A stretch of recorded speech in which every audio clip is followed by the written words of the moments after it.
Australian parents will now have superannuation paid on their paid parental leave. That's from mid-next year. Joining me now is Social Services Minister Amanda Richworth. Thanks for your time. Look, the advocates I talk to in this space talk about equality, but also the ultimate flexibility. Is there one thing left in this area, and that is for paid parents to get paid parental leave at their full pay? Is that an ambition of the government or not?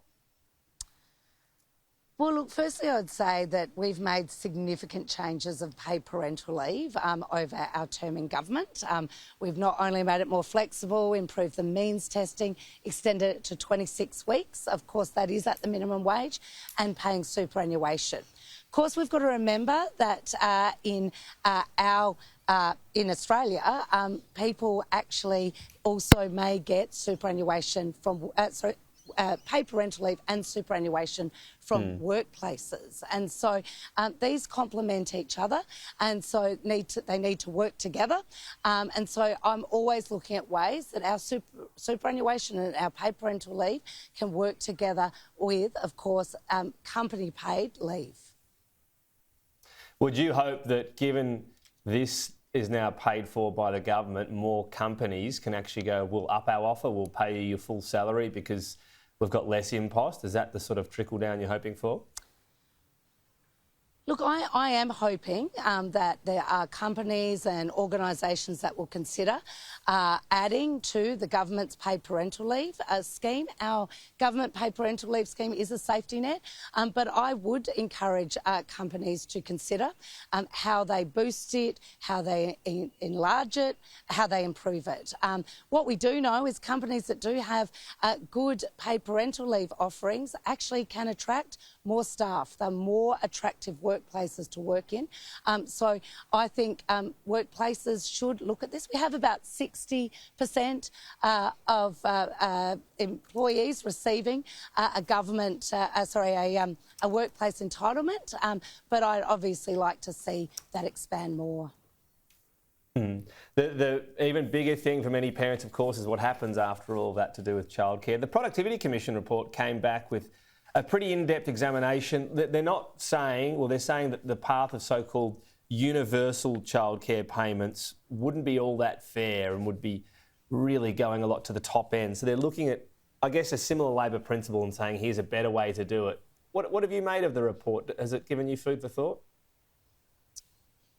Well, look, of course, the government is considering this report really closely, along with the ACCC report that will be handed in a few months. Of course, we want to ensure that every child, no matter where they live, gets access to high-quality early childhood education. That's really critically important. It's critically important for children and critically important for workforce participation. And so these two elements are really important. But, of course, what the Productivity Commission did show is that many of those who might benefit from access to early childhood education are not able to access it. So, look, we'll be looking at that report very closely. We've, of course, already made some really big strides in increasing the pay for early educators, for example. Now, you might say, well, how does that benefit? Well, the Productivity Commission showed that investing in the workforce was critical to ensure the benefits flowed on to children. So these are all linked, and we'll be looking at it as a government very closely. You have obviously a big pull on staff and, you know, attracting them, so that's obviously a factor as well. So you mentioned getting access to it. It also said, the productivity report, get rid of the activity test, so altogether. Is that something you'd consider, that albeit people will say, hang on, this person's, you know, not even working, but it's about getting that start for the child and making sure they get the socialising aspect, the education aspect as well, so they're not starting school often behind? Well, we'll, of course, look at the Productivity Commission. The activity test was something that was examined by the Economic Inclusion Advisory Committee as well.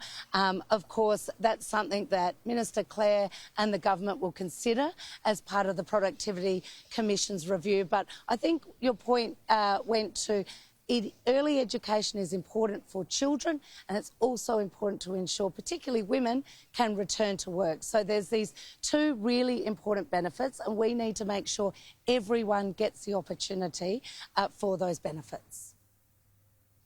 A bit of a price tag on this, $5 billion a year. Is that out of reach for now? Is the budget just too stretched? Are we talking about this being years away? Well, look, we've already made significant investments in early childhood education. I mentioned the wage increase for early educators. We've also looked at how we make childcare cheaper. Along with that wage increase, there was a commitment, or there needs to be a commitment by centres to cap their fees and not have too large a fee increases. So we've already really been looking at this area, and this Productivity Commission report is another thing we'll clearly look at, along with the ACCC report that will be handed to government. Just finally, there's a report released today, or a story out today, around domestic violence survey of frontline workers. I'm just interested because the last survey found only 22% of frontline workers felt like their formal qualifications helped them deal specifically with people affected by violence. That's a very low number. So I know a new survey is going along, but what happened to the last survey? Has something happened to sort of change that mismatch? Well, of course, one of the areas that the Family and Domestic Violence Commissioner talked about is to really understand our national workforce. So often the workforce is different in different states and territories. The qualification requirements are different. Not every worker actually has a qualification. And so we've got to look right across both the specialised and non-specialised family and domestic violence sector and say, what is it? What are the qualifications you feel you need?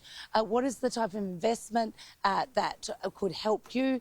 Where is the distribution across the different states and territories? And how does that all lead to better services for women and children escaping family and domestic violence? Amanda Rishworth, appreciate your time today. Thank you. Thank you. Well, if this story has raised any concerns for you, you can contact the Domestic Violence and Sexual Assault Helpline at 1800 RESPECT.